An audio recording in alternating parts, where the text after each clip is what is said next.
Politique et stratégie. Petit a. Les ambiguïtés de Choguel Maïga. La critique est aisée. L'art est très difficile, dit-on.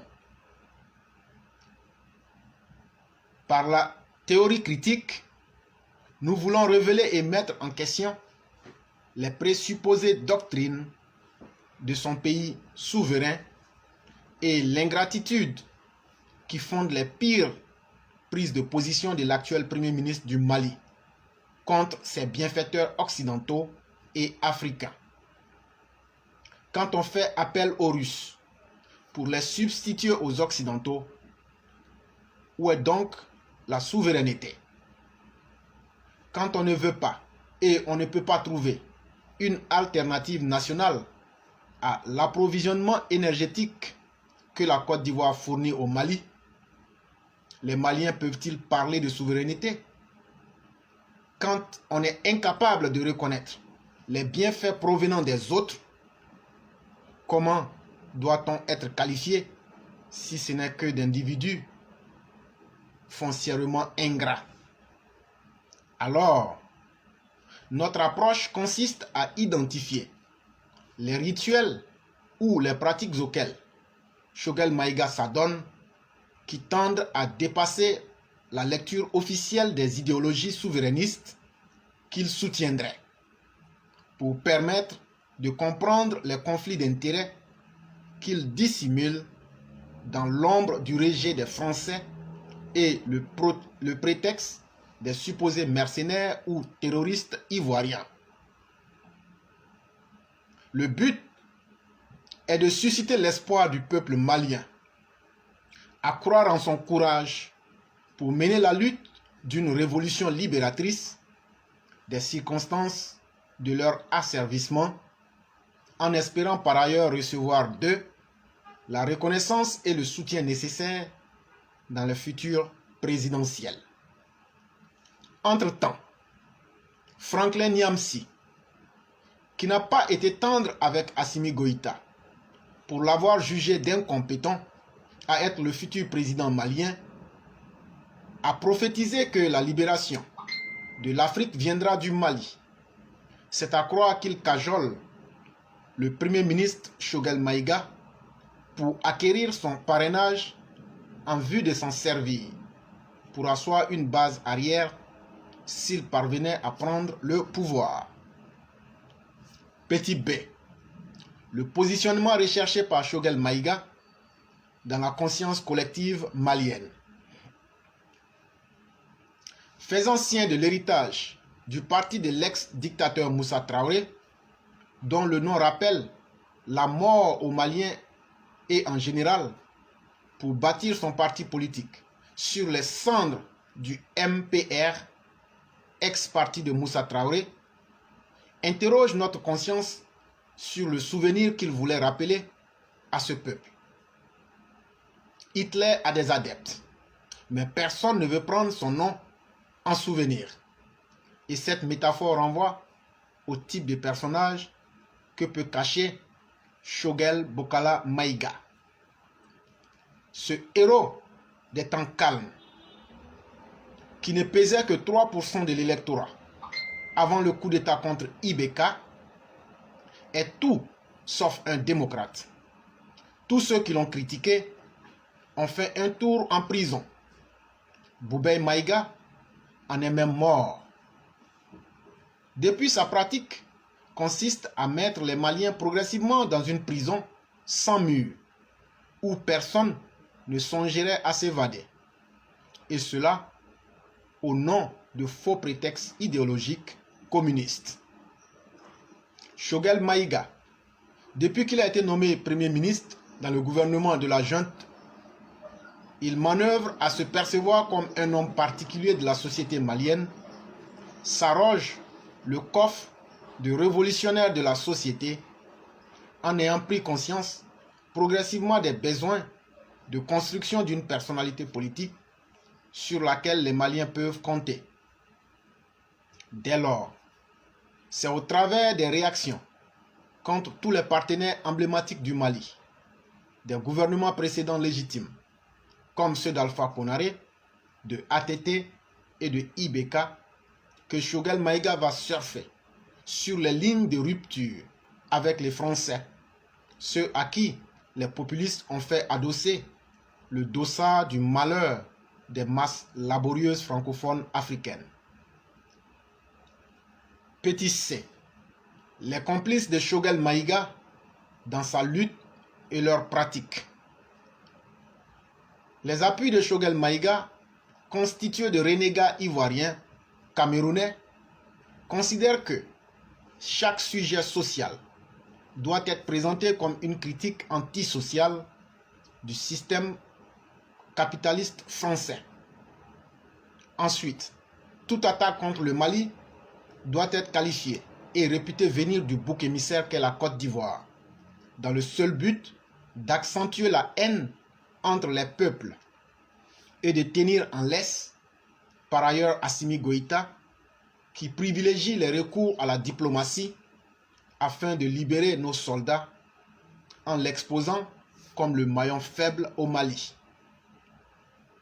La présence des soroïstes, qui n'entretiennent aucune pensée pieuse pour la Côte d'Ivoire, aux côtés du Premier ministre malien, malgré les propos outrageux tenus par le rebut Franklin Nyamsi en 2021 à l'encontre d'Assimi Goïta, est une indication importante dans l'analyse sur l'issue à donner si l'on réfère à 1999 au tandem du FPI avec la junte militaire ivoirienne pour aller aux élections de 2000. La suite, nous la connaissons tous. Le chef militaire d'alors sera exécuté par le politicien caméléon de Laurent Gbagbo. Petit D.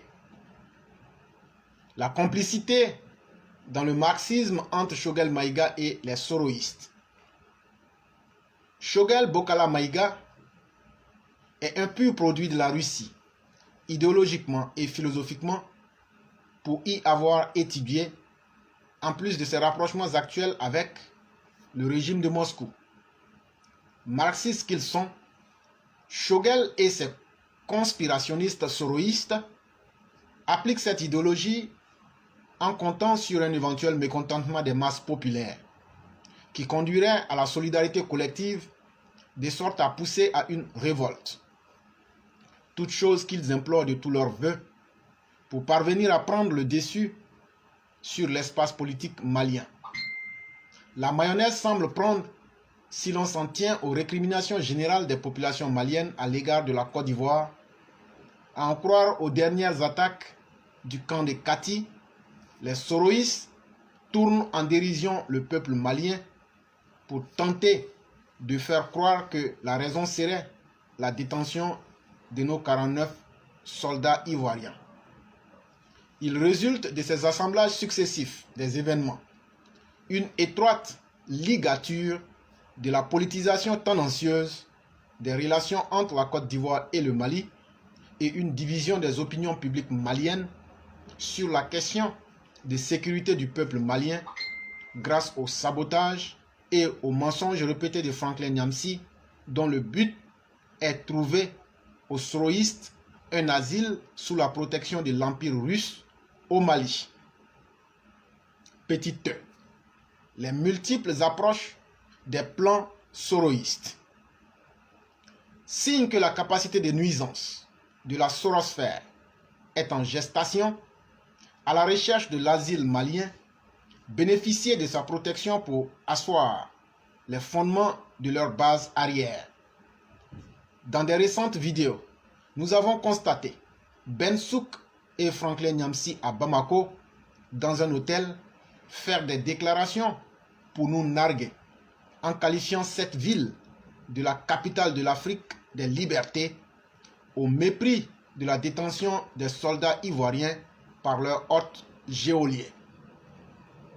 Cette assurance, dans un pays frontalier, montre l'intime complicité des rapports qu'ils entretiennent avec Bokala Maïga Choguel, qui partagent réciproquement, dans un covoiturage idéologique, la haine contre la vie de bien d'autres Maliens plus lucides, qui peut mettre en mal la cohésion sociale interne, engrainer la division entre filles et fils d'un même pays, comme ce que nous avions connu en Côte d'Ivoire sous le régime de Laurent Gbagbo.